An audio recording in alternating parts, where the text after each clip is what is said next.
Okay, let's go ahead and now talk about the new philosophical position we'll look at in philosophical ethics called utilitarianism. Let me make this as big as I can. And we're going to focus on that version of utilitarianism formulated by John Stuart Mill. Okay, so he was not the inventor of utilitarianism, but he ends up formulating a very powerful version of it.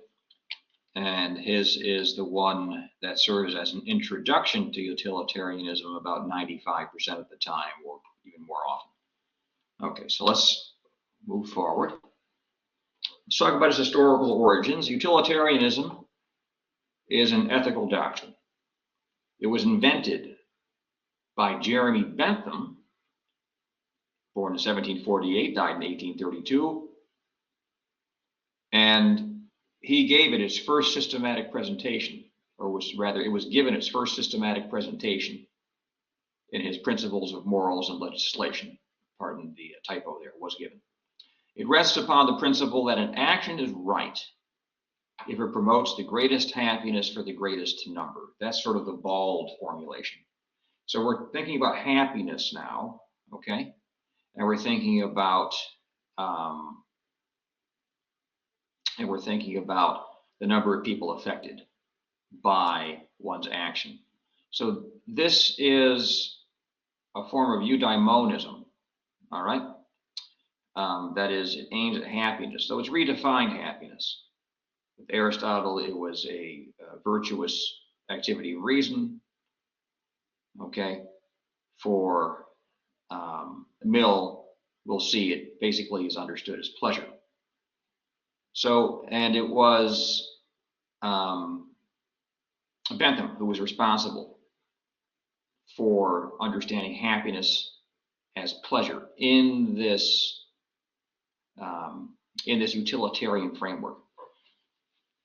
Okay, and that position is called hedonism. So we have eudaimonism and hedonism combined. All right. Now, we've already seen that Thomas Hobbes, in fact, identified the good as pleasure. So this idea that the good is pleasure, or that the good is pleasure, and it's not virtue, and it's not friendship, it's not knowledge, and so on and so forth. It's not holiness, right? This idea goes back at least to Hobbes. Now, truth be told, it actually goes back to Greek antiquity, and the originator of this doctrine was a gentleman named Epicurus, Epicurus.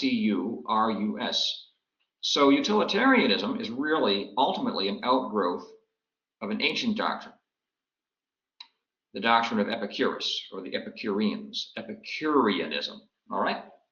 So there's a long tradition here. And persons who identify the good with pleasure, or identify it as pleasure, right?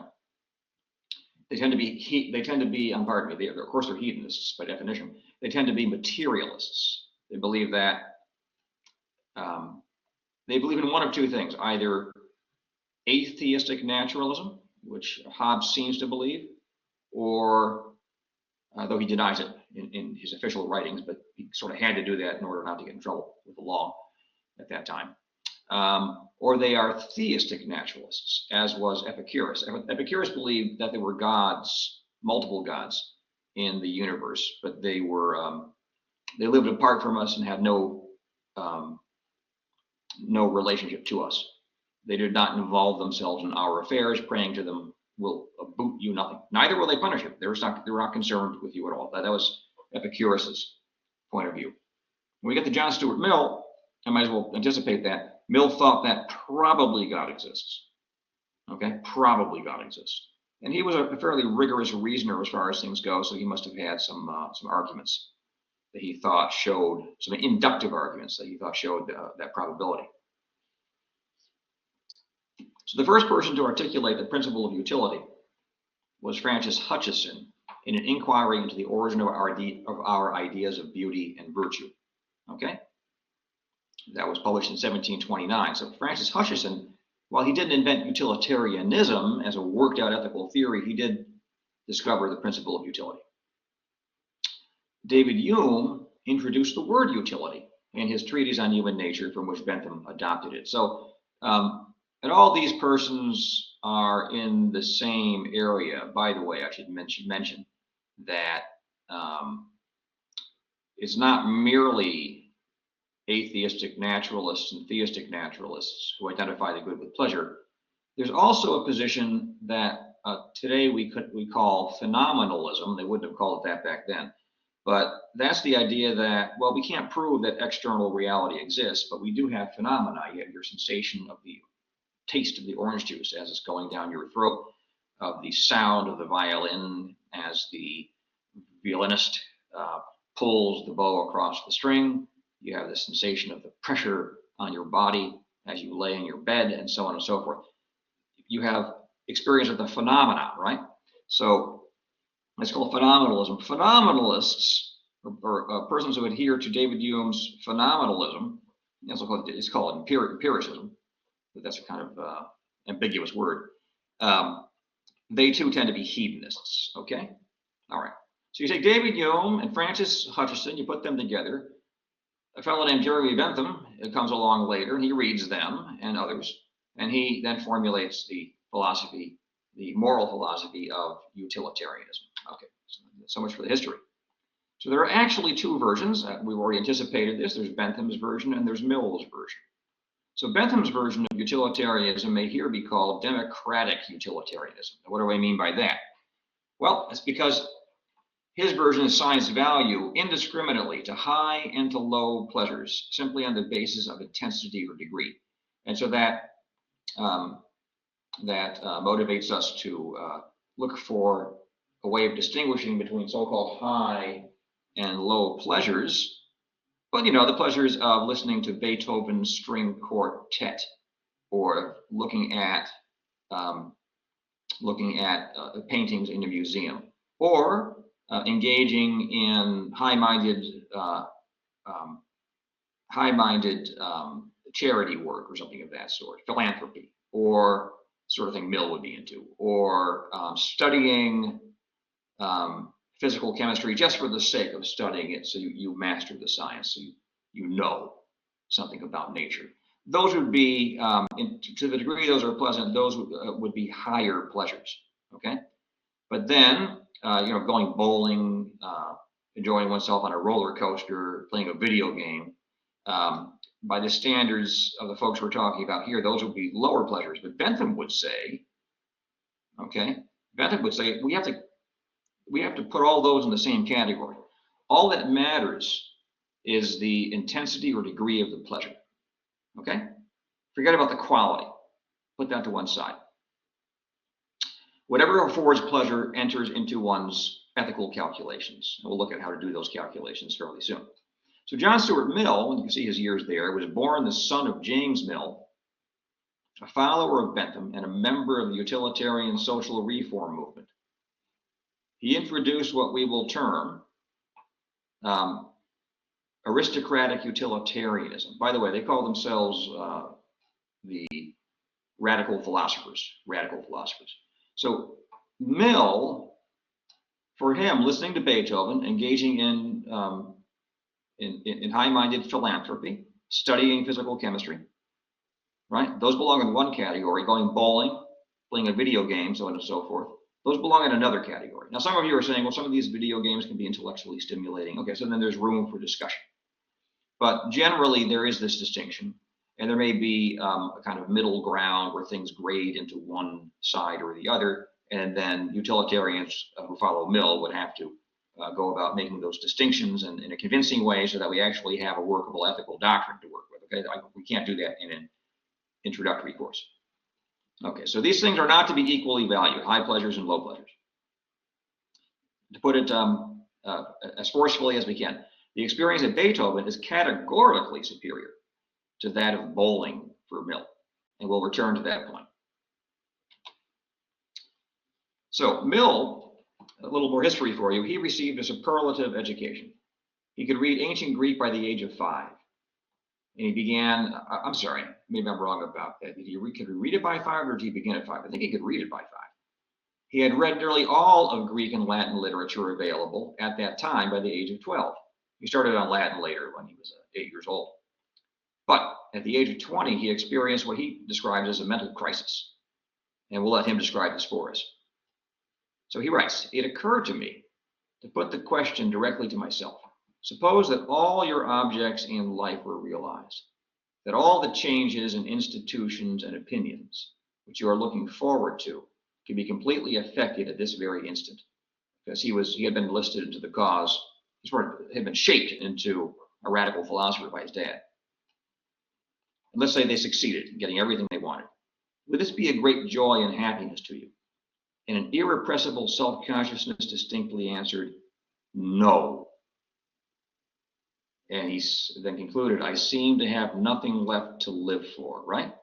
Okay, that would be as if, Nancy Pelosi or Bill Clinton said to themselves, what if we reshape the United States in exactly the image that we would desire? We made it exactly what we want it to be. Our values triumphed over the conservatives and persons on the right we've been struggling against now our entire lives.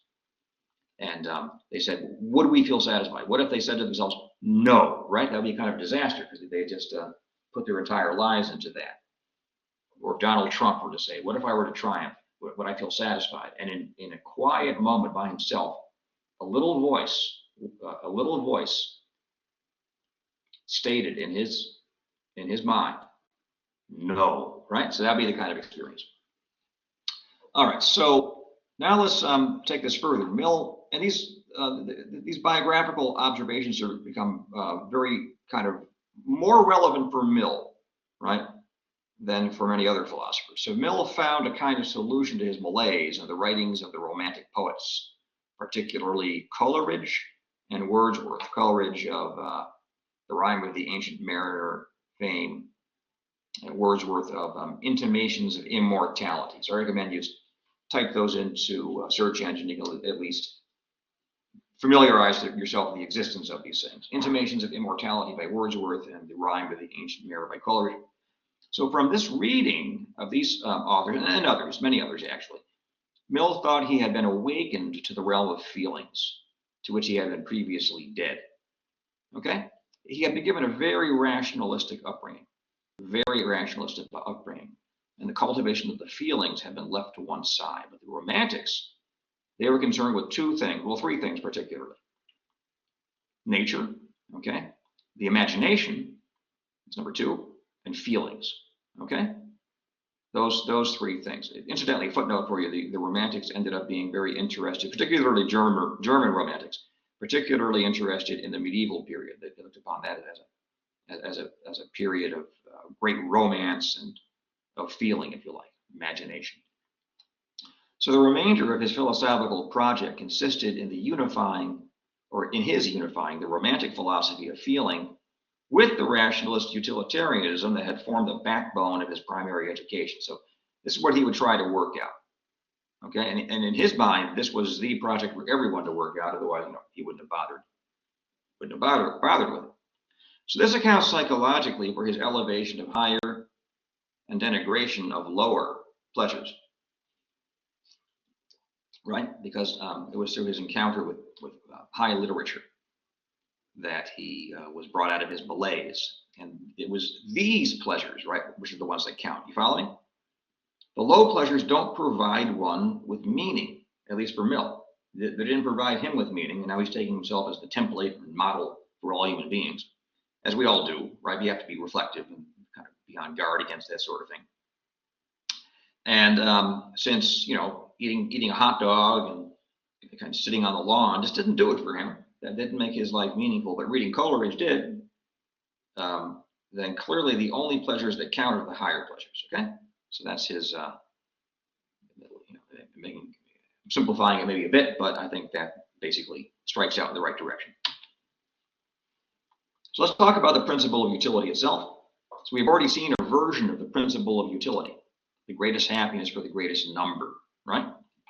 But Mill formulates it so that one can assign a choice and its corresponding action a degree of rightness. We haven't gotten to that concept yet. So your choices and your actions can be right or wrong to varying degrees, okay? let's see how that works. An action is right as it tends to promote a balance of pleasure over pain. Follow? As it tends to. Wrong as it tends to promote a balance of pain over pleasure. So you might have three choices available to you. One would enact the greatest degree of happiness for the greatest number. Another one would also enact a pretty good degree of happiness for the greatest number, right? And a third would actually yield pain. So the one that produces the greatest happiness for the greatest number, that's simply right relative to that situation. That's the choice you should make. The one that promotes happiness, not the greatest, but the happiness for a certain number of people, right? That would be right to that degree. It wouldn't be so much a wrong choice. It would be less wise than the first choice. And the one that would promote pain in that instance would just be flat wrong. Okay. And you can imagine another one that promoted an even greater degree of pain, right? And that one would be the worst of the bunch. Okay, so his formulation requires clarification and qualification. In a situation where there is at least one choice promoting a balance of pleasure over pain, that choice which promotes the greatest balance is right simply. But in a situation where all available choices produce a balance of pain over pleasure, what if you're in a concentration camp or something like that? That choice which promotes the least balance of pain over pleasure is right simply. Do you follow? So people find themselves in tough situations, okay? And then they have to make the choice which promotes the least amount of pain. There are persons who are struggling with addiction right now, and any direction they turn, they're looking at pain, and then they reason it out and arrive at the correct conclusion. I have to follow the path, however painful it may be, over the short haul of breaking the addiction, right? And that can be very painful for whatever period of time, 2 or 3 months when one's breaking the addiction, but then that pays off later. So calculations. Now, in classical utilitarianism, which many people still adhere to, is actually rather curious. When we introduce utilitarianism, we teach Mill. When people become, as it were, professional utilitarians, they go back to Bentham. So let's talk about that, the Benthamite calculus of pleasure and pain. So calculations are performed by multiplying the probability of the outcome of a choice by the degree of pleasure or pain it would produce, okay? So the probability of the outcome is multiplied by the value. So pleasure is a positive value and pain is a negative value, okay? So the probability of the outcome, let's make it simple, is 1. And the amount of pleasure you would produce is, say, on a scale of 1 to 10 is 5, and the value of that choice is 5. If the probability of an outcome is about half, right, 0.5, and the amount of pleasure you would have produced would be 5, right, then the value of the action is 2.5. Okay, guys, you can just spin those out indefinitely. And that can become much more complicated, and people pursue that even in social science and economics to a degree. They pursue it ad nauseum to a point where it's as complicated as anything can get. So your value may then be compared to other choices, like in a scale that we imagined up there, and then you pick the one that produces the balance of pleasure and pain, most favorable to pleasure. Okay. That choice which on balance most favors pleasure. So pure utilitarianism is a mathematical theory of moral rightness, all right? And so it participated in this whole spirit of enlightenment, the idea that we can mathematize everything. And look, Sir Isaac Newton managed to construct a mathematical theory of motion that applies both to the heavens and to the terrestrial sphere. Prior to him, people had split those two apart mainly. And it was through his mathematical genius and the application of a mathematical method that we're now able to make all sorts of wonderful predictions. Can't we take the method of mathematics and bring it into human affairs, right? That's what many persons were aspiring for, Bentham and other persons surrounding him. And it's what, in a way, triumphs as far as getting funding, so on and so forth, right? And so we have various scientific studies of human nature, particularly in psychology departments and sociology departments. Incidentally, a unit of pleasure in Bentham is called a hedon, and a unit of pain is called a lupon. Okay, now the formulation we've looked at is susceptible to a couple of confusions. The greatest happiness for the greatest number does not mean either of the following two misunderstandings. Let's look at them. First, it does not mean that action which promotes the highest degree of pleasure is right. It does not mean simply that action which promotes the highest degree of pleasure is right. So grant that a sadist may derive, you know what a sadist is, somebody that likes causing pain in people. Grant that he may derive a higher degree of pleasure from torturing a victim than the victim would take in not being tortured, okay? The fact that his pleasure is of a very high degree must be balanced against the fact that his victim's pain is also of a very high degree, not to mention the distress of the victim's family would also be very great. So you have to add the distress of the family plus the person being tortured, and the fact that the sadist is getting some kind of strange thrill from what he is doing, a Marquis de Sade type person,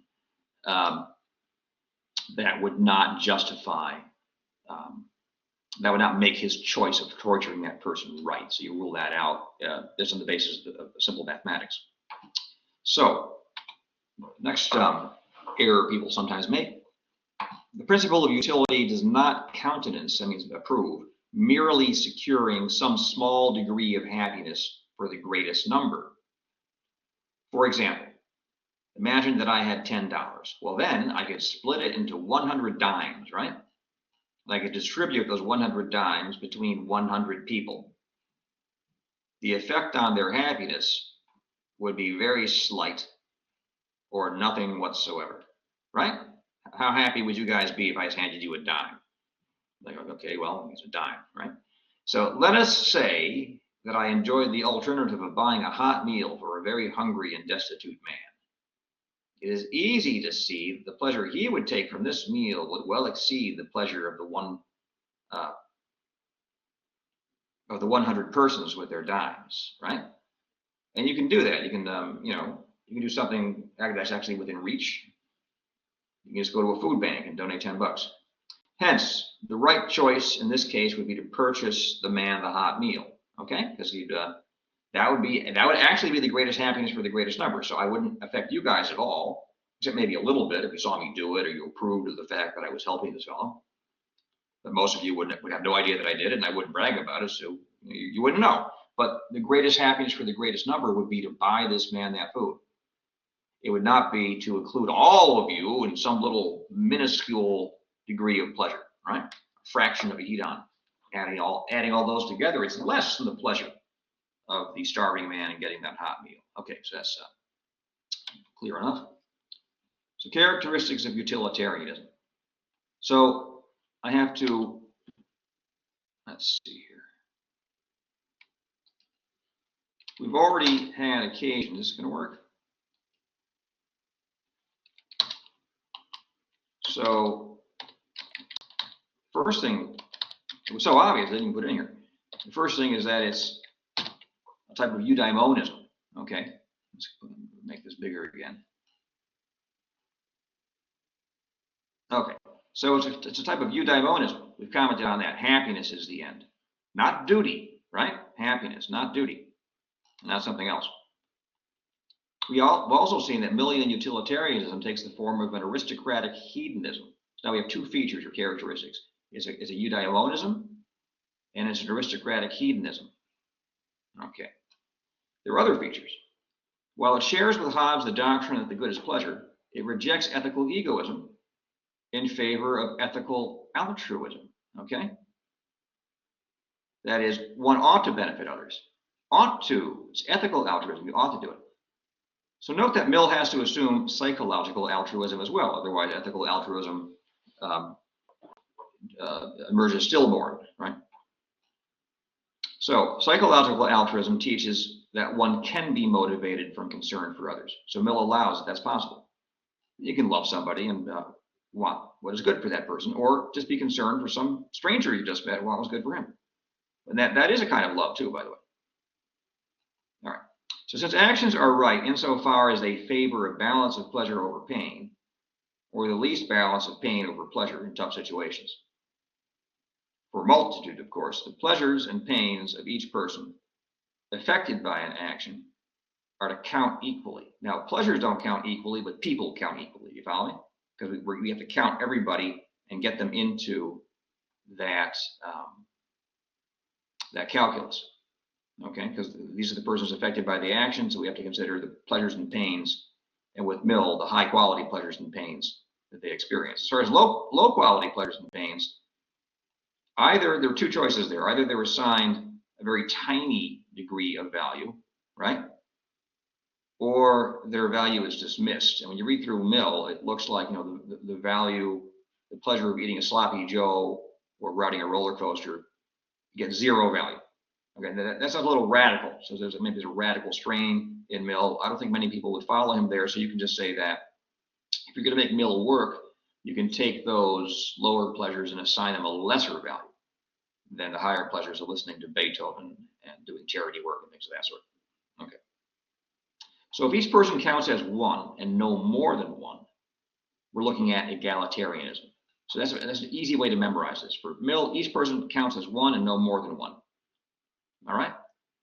Now, can I suggest something? That looks like Mill is concerned with justice. We shouldn't count anyone beyond what is due relative to that person. No one should be given undue consideration, you follow?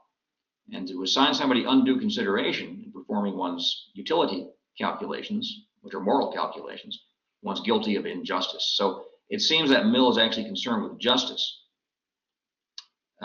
behind the scenes here. And if he's concerned with justice, well, one can say, well, you know, then you are actually concerned with something that is coordinate with, but distinct from happiness. And so that actually your system has two values and two things that are intrinsically good. That is happiness understood as pleasure, which is intrinsically good, or realistically a balance of pleasure over pain, because you can't get rid of pain. And justice, on the other hand, right?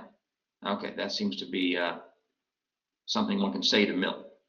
He doesn't point that out for you. I'm doing that. Okay, it almost resembles an objection, right? So you know, it's not just happiness is pleasure, Mill. It's justice too, isn't it? Okay, that complicates your doctrine a bit and makes it look rather different from how you present it. Okay, maybe he has a reply to that. Finally, since what makes the difference between degrees of rightness and wrongness are consequences and not motivations, not intentions, not intending the right thing, not ethical habits, nothing to do with your soul, okay?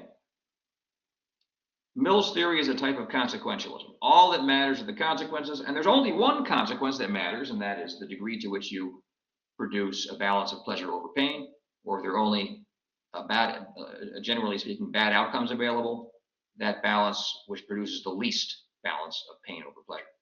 Okay? Right, you're aiming at two things, either the greatest balance of pleasure over pain, or if that's not possible, the least balance of pain over pleasure, one or the other.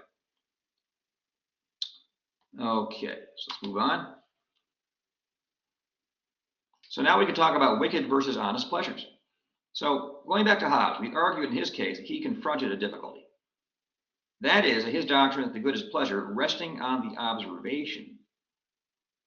Let me try to break the sentence down. His doctrine that the good is pleasure rests on the observation that pleasure is, in being experienced or projected, necessarily taken to be good.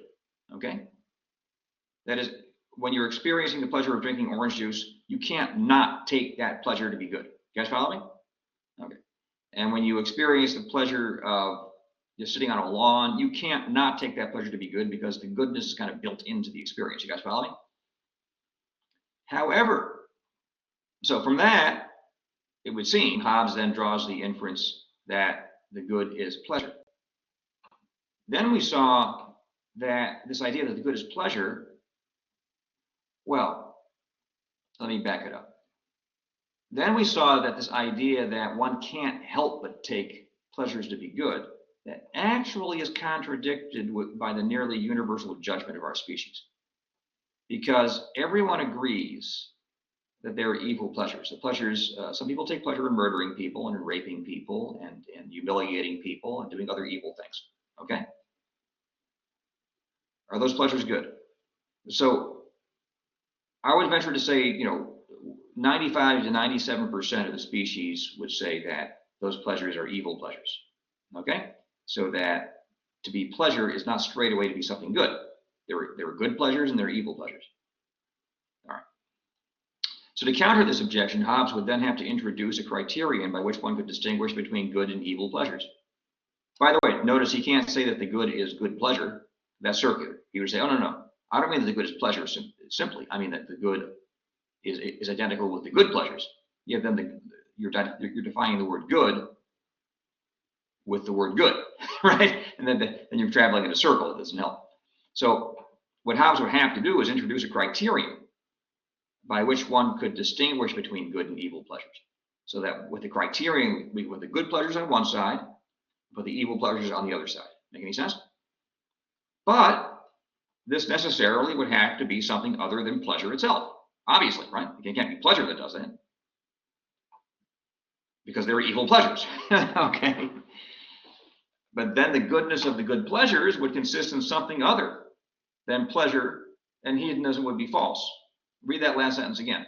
The goodness of the good pleasures, the goodness that makes them good, that would consist in something other than there being pleasure, because the evil pleasures are pleasure as well. And so hedonism would be false. Okay? In sum, hedonism faces a very serious problem. The problem is that it's not the case that if something is pleasant, then it's good, because most people don't agree with that. Put psychopaths and sociopaths to one side. 97% of the species doesn't agree with that. Okay? So some pleasures are actually bad. So now we need some kind of criterion for identifying the good pleasures, so we can segregate those from the bad pleasures, and we can pursue the good ones, put the bad ones to one side. And that criterion obviously cannot be pleasure, because evil pleasures are pleasant as well. They are instances of pleasure. And now this criterion would be that which would explain, right? Invoking it would play some sort of explanatory role in explaining why the good pleasures are good. It would be that which makes them good. And that would mean that the good is this particular feature insofar as it adheres in certain pleasures. And that's not hedonism. That's hedonism plus whatever that criteria may be.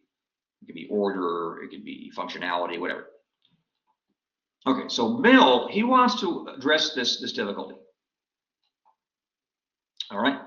So Mill distinguishes not merely good from evil pleasures, but he makes the matter even more difficult for himself. He distinguishes high from low pleasures.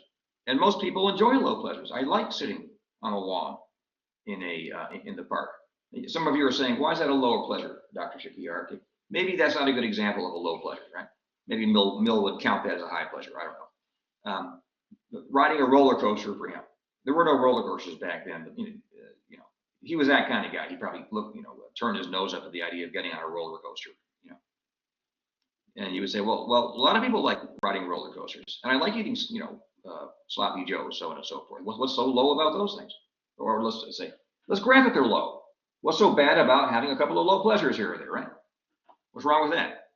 Okay, so Mill wants to give you some kind of account which will enable you to see the distinction and come to want to agree with him, because then once you see the distinction and why the distinction is real, you'll then want to cultivate tastes in higher pleasures.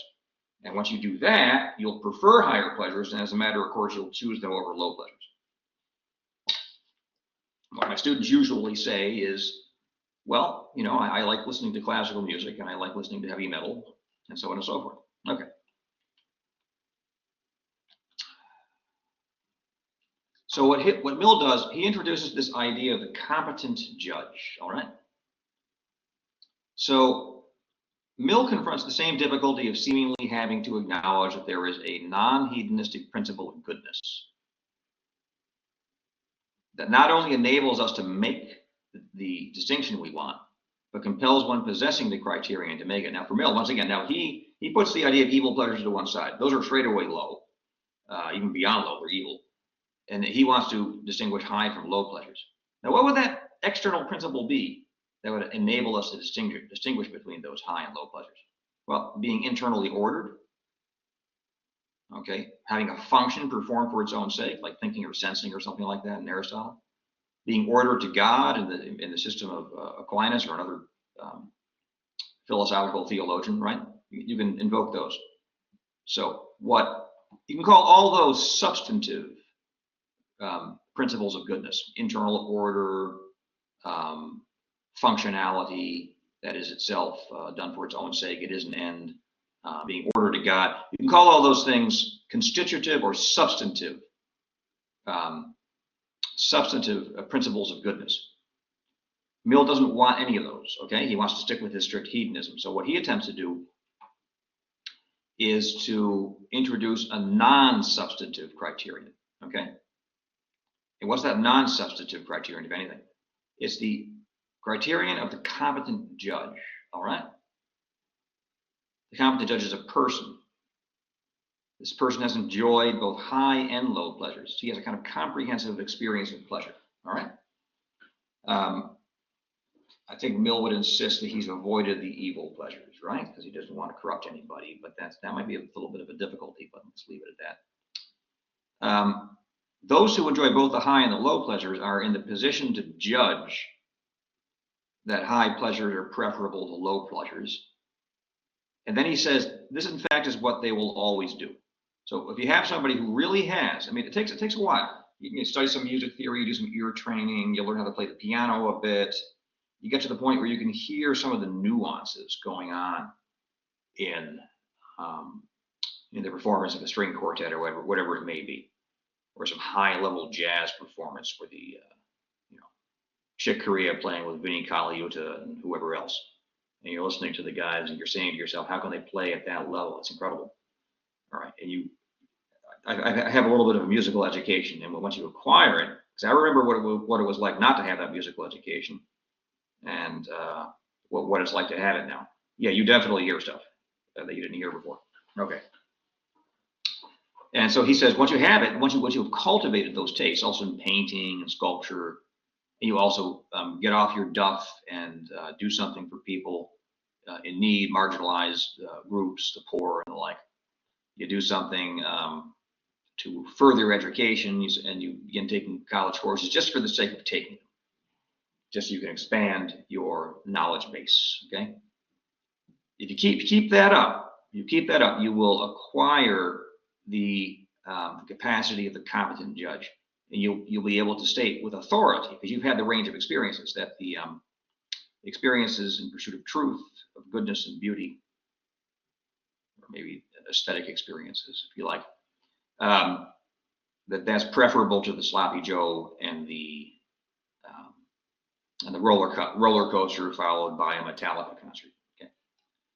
So I do not take him to be saying that a competent judge will always choose a higher pleasure. He didn't say that, because anyone can suffer from occasional weakness of will, maybe a little tired or something, or just having a bad day. What he's saying is that he will infallibly judge that higher pleasures are higher and that lower pleasures are lower, and that's that. Okay. And how do we know he's getting it right? Because other competent judges will agree with him. And I have to say, there is something to it. I mean, there is nobody who is a fan of classical music who thinks that, Beethoven is incompetent, or that his 14th string quartet is a vulgar piece of trash or something of that sort. That just doesn't happen.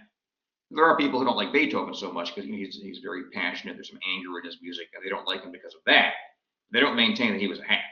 I mean, no one says that. Okay. You know which professional composers admire most? If you look at 20th century composers and beyond, Wolfgang Amadeus Mozart. I read a book of interviews with like Bartók and Stravinsky and all these famous 20th century composers. One of the first questions they would ask is, who's your favorite composer? And they would usually list two. The first one was Mozart every time. Interesting. All right, so thus we are to take the competent judge as a kind of authoritative guide to the world of pleasures, okay? In this way, he is analogous to the wise man in Aristotle, one of whose functions is to provide others with a model of wise action. That is, the correct grasp of particulars, the setting up of the appropriate end, and the adoption of the most judicious means to the attainment of that end. Okay, what's the just thing to do in this circumstance? You have to have a grasp of the situation, the people concerned, their various claims, right? You then have a concept of what the just outcome would be, and then you put into motion a series of steps which will achieve that just outcome. Only the competent judge for Mill plays a purely epistemic, that has to do with knowledge, and justificatory role in enabling humankind in general to know which pleasures are higher and which are lower. You guys follow me? Mill presumably meant a man such as himself, okay? And not being terribly humble, right? You guys following? So this person, he's not going to tell you how to conduct yourself, but he will tell you which pleasures are better and which are lower. He won't tell you what steps to take in order to achieve higher pleasures, but he will be able to tell you what the higher pleasures are. Then it's up to you to figure out what the steps are, okay? He won't help you grasp particulars, give you a model of a person with presence of mind, as it were. He might have presence of mind, he might not, but he will give you a reliable judgment as to what's higher and what's lower. All right. As far as ethical models, Mill simply doesn't talk about them in utilitarianism. Not to my recollection. Maybe he mentions one, but it's not a theme of his. So there are criticisms. His theory, and utilitarianism in general, has been on the receiving end of numerous criticisms. Okay, here they are. First, utilitarianism produces counterintuitive results. Let's consider this.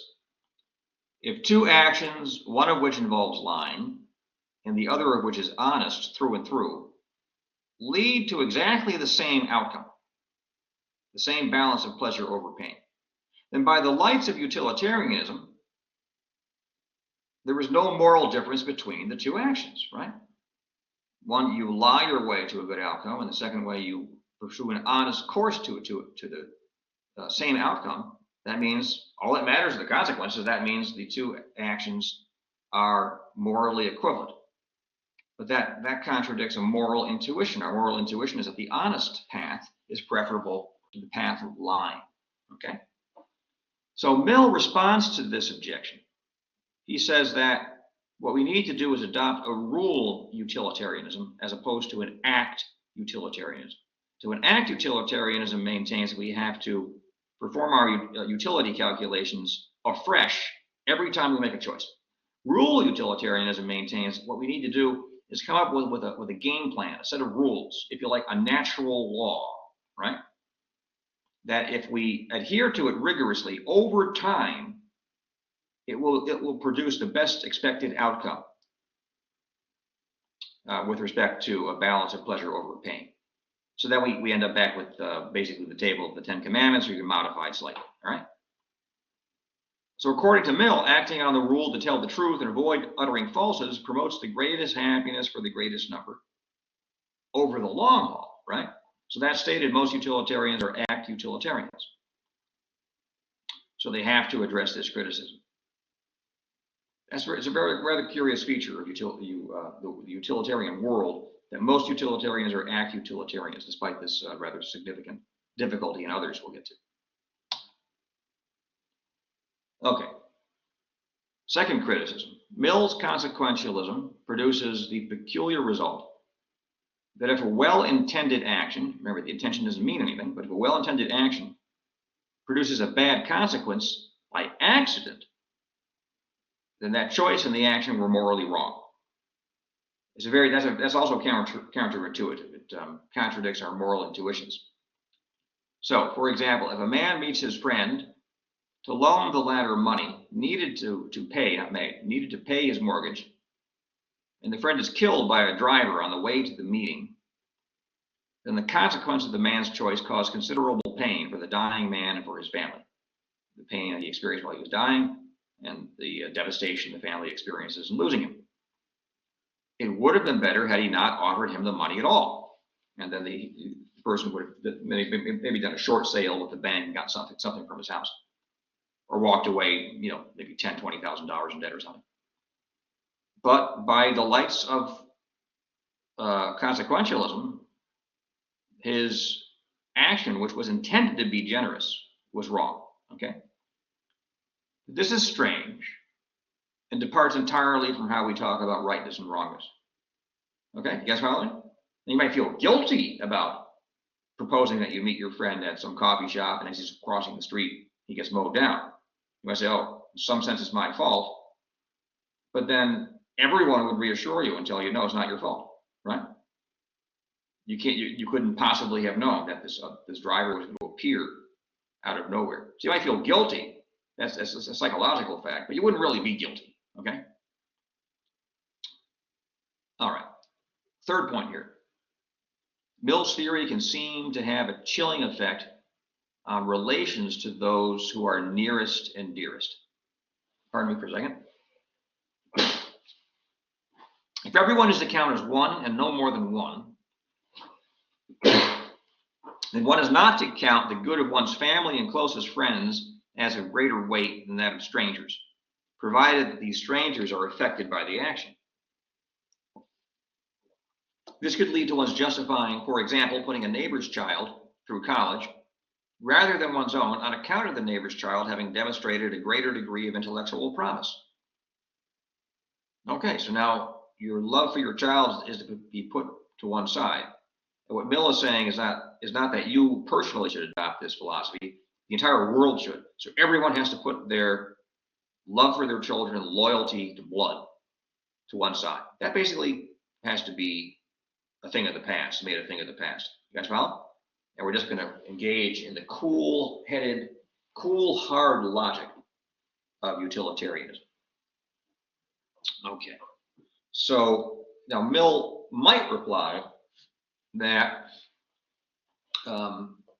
one of the results of rule utilitarianism would be you help the persons who are closest to you because if you don't, no one else will. And everybody has persons closest to them, and so if we all help the people closest to us, everyone gets covered, or most people get covered, or more people get covered than would otherwise happen if people just had to kind of work it out fresh every time and think about which people they could benefit and who to leave out of the range of their beneficence.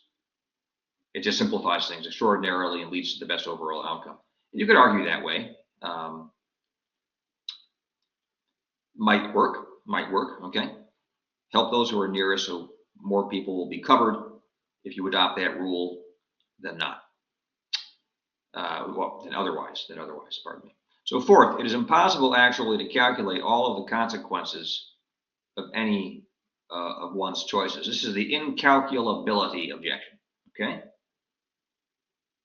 This makes it impossible to apply the theory, right? So right now you're going to make a choice. You choose to continue listening to this lecture. What are the consequences of that choice? Well, your knowledge of John Stuart Mill will increase. You'll have a better chance of getting a better grade on the quiz, next quiz. You will be able to talk about Mill more articulately with other people, maybe informing them about utilitarianism. And what will be the consequence of those consequences? Remember, consequences have consequences too. The consequences of the consequences are consequences of the original choice. Well, we don't know exactly what those will be, but we know that they will be, unless the universe blinks out of existence, right?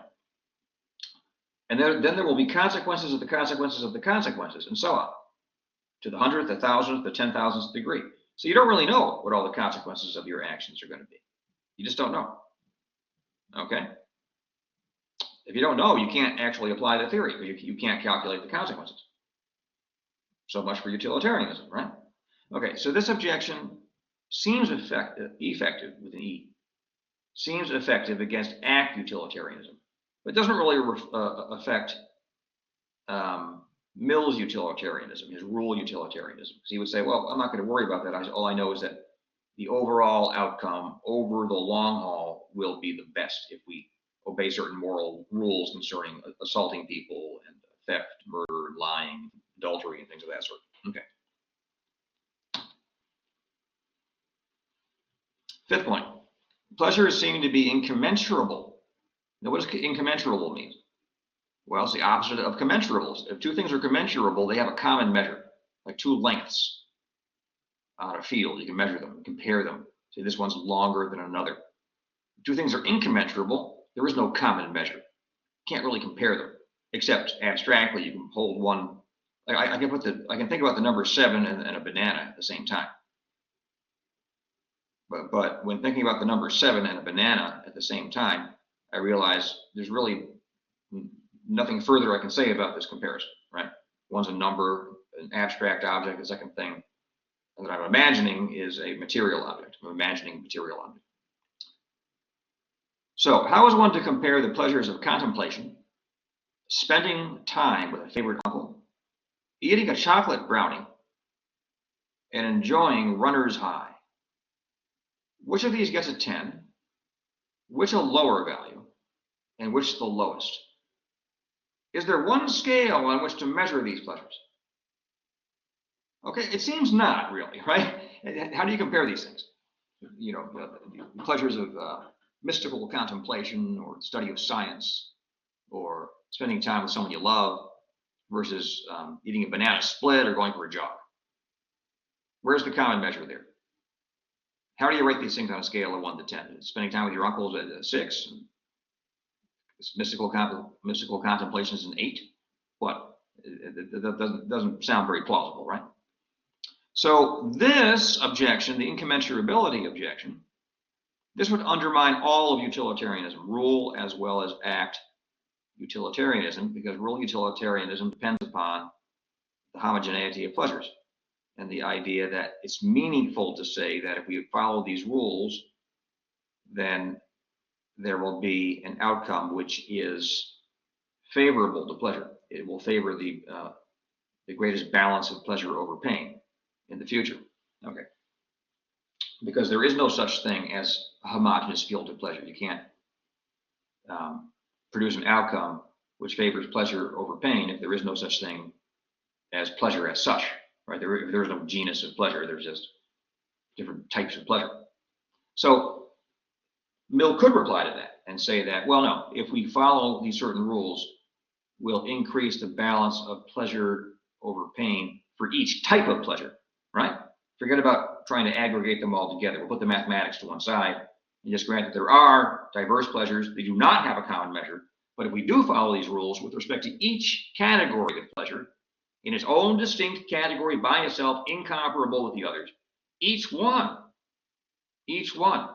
will enjoy an increase, or each one will be subject to the rule that there will be a balance of pleasure over pain, and the most favorable balance of pleasure over pain.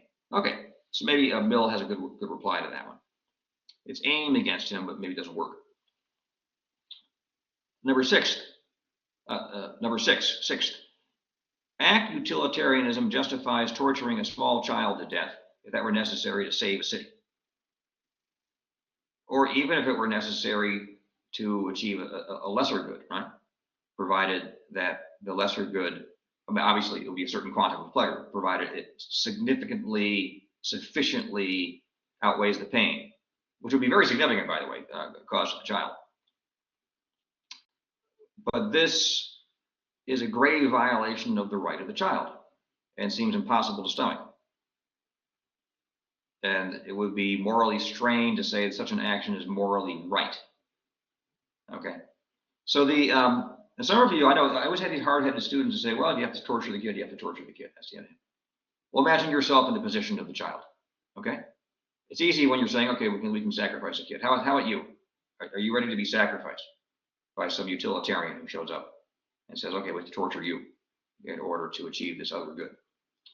All right, so that makes it a little bit closer to home and maybe produces a different conclusion in one's own mind.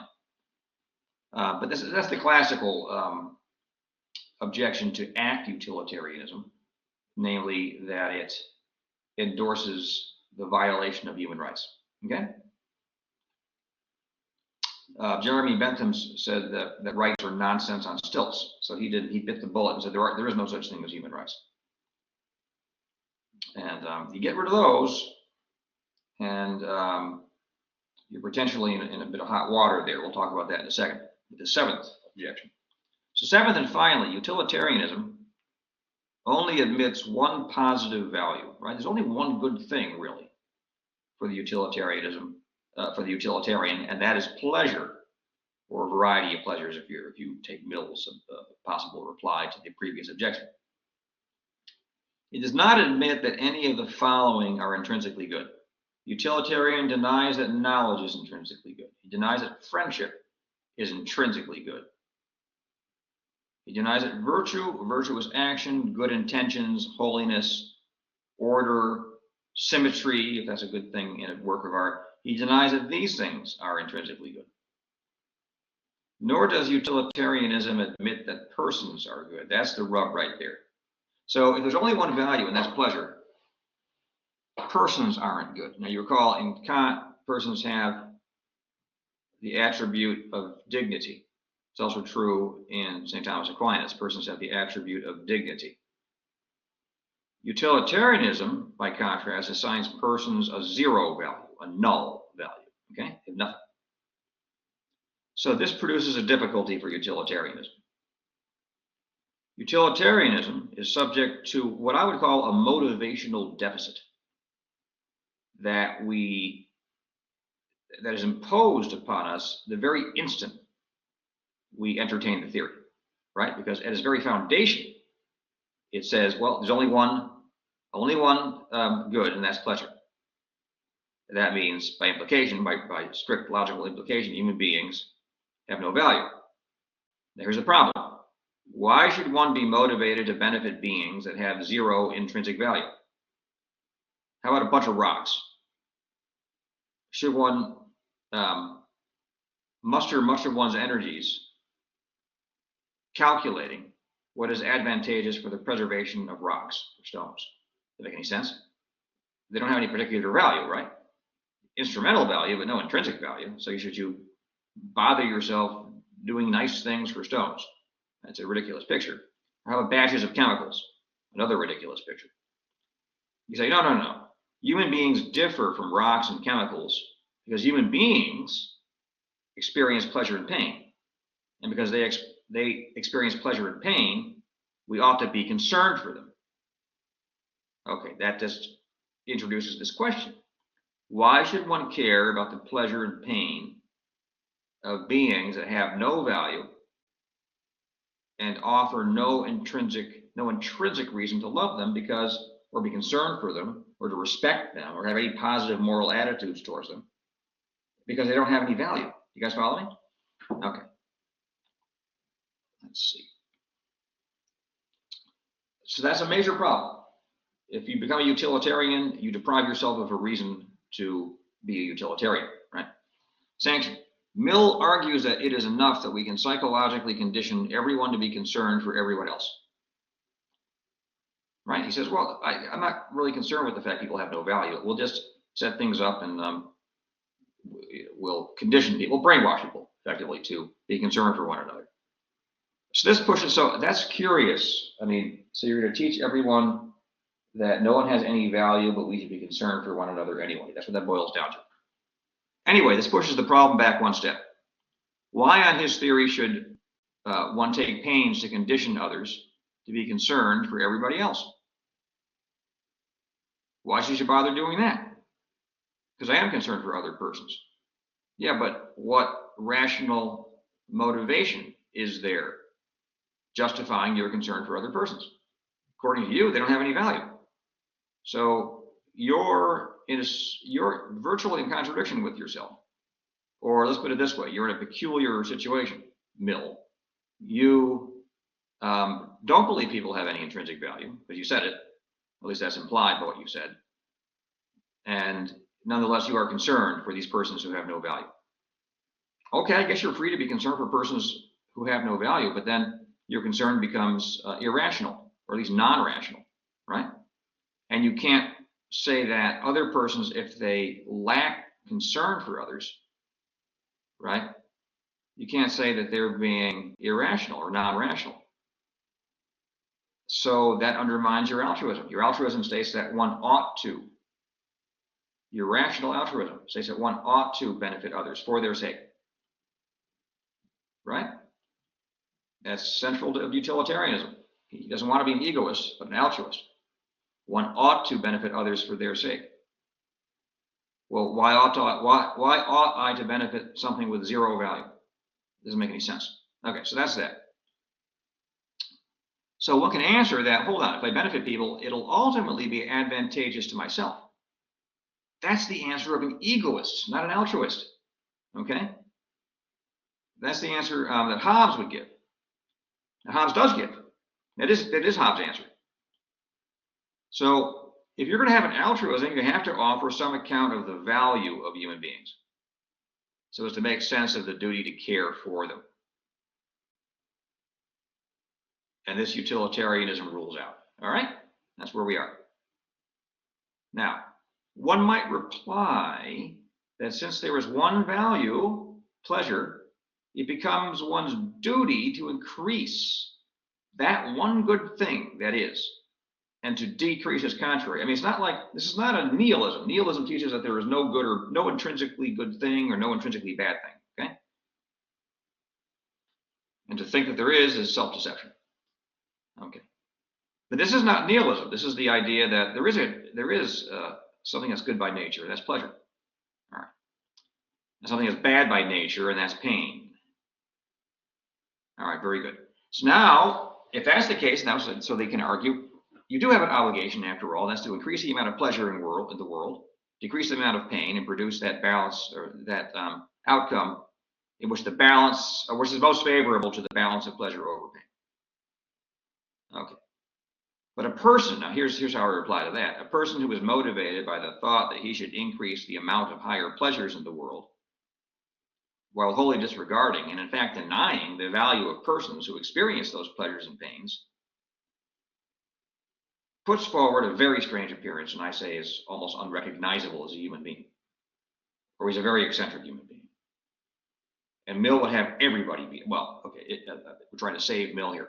If this is a way of saving Mill, and this is the only way of saving Mill, then we'd all have to be that way, not really concerned for one another, but concerned for increasing the amount of higher pleasures that exist in the world.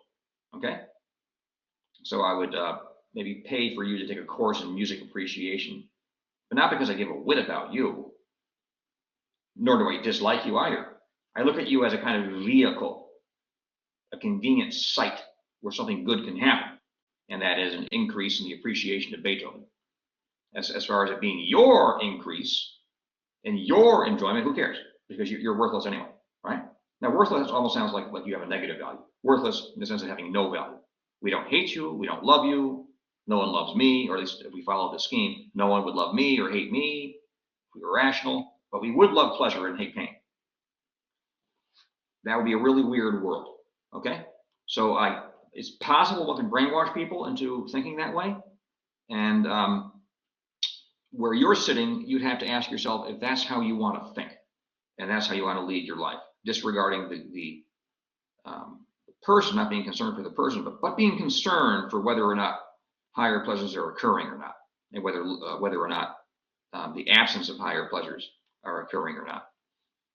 Okay, so there's a wrinkle in this. I mean, Mill seems to discount lower pleasures, but he has to include lower pains, right?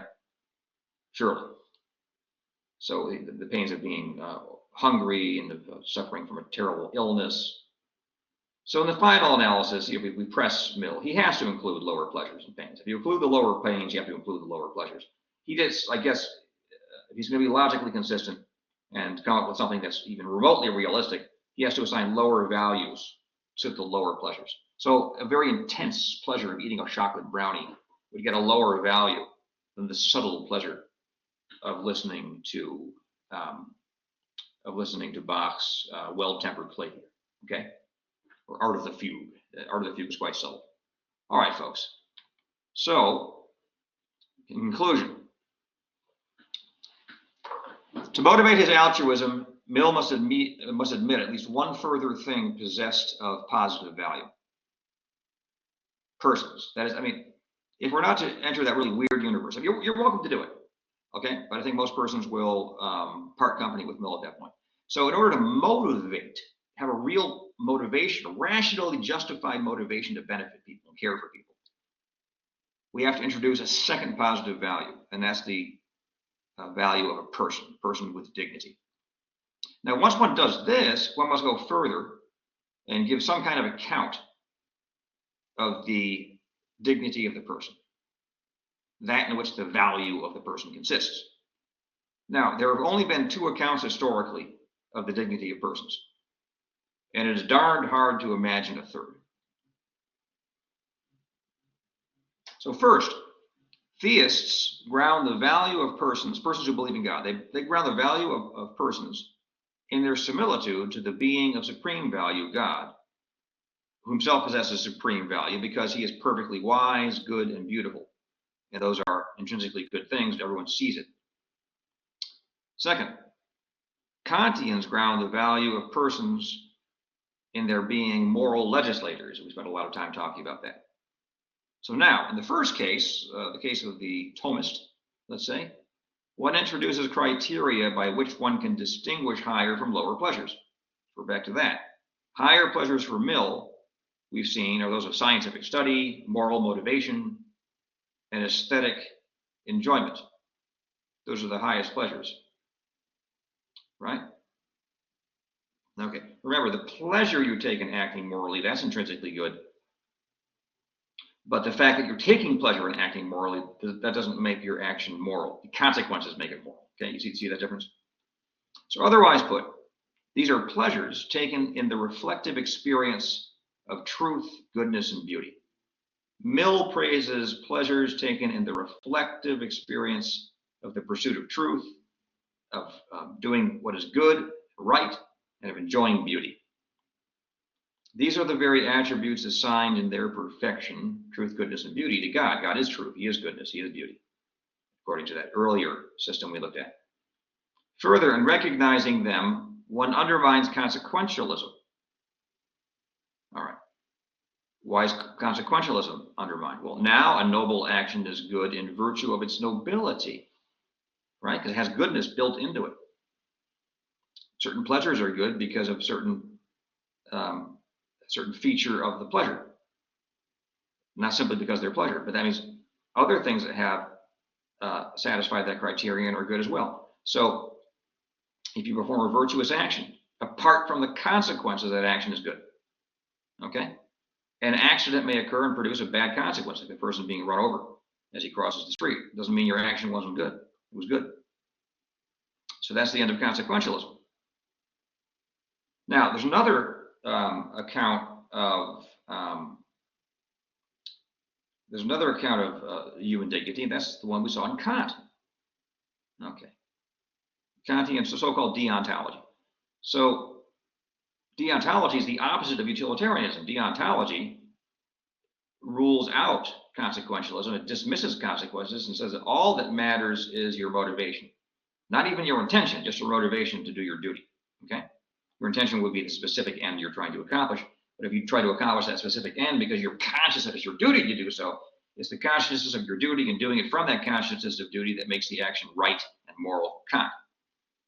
So Kantianism is the negation of utilitarianism, and Mill cannot accept that. So in the final analysis, okay, from where I'm standing, utilitarianism collapses under its own weight, and we find ourselves confronting the choice between Aristotelian-Thomism on the one hand and Kant on the other. That is, an Aristotelian-Thomism which maintains that persons can effectively functionally integrate their passions and their reason, and if not become absolutely perfect, become near enough to being perfect, right? Or Kant, who maintains that's not really attainable, and the best one can accomplish is to be self-controlled in accordance with one's consciousness of duty and the motivation to do one's duty for its sake. Okay, so that's what I have to say about John Stuart Mill, folks. Be well. I'll post assignments for you now.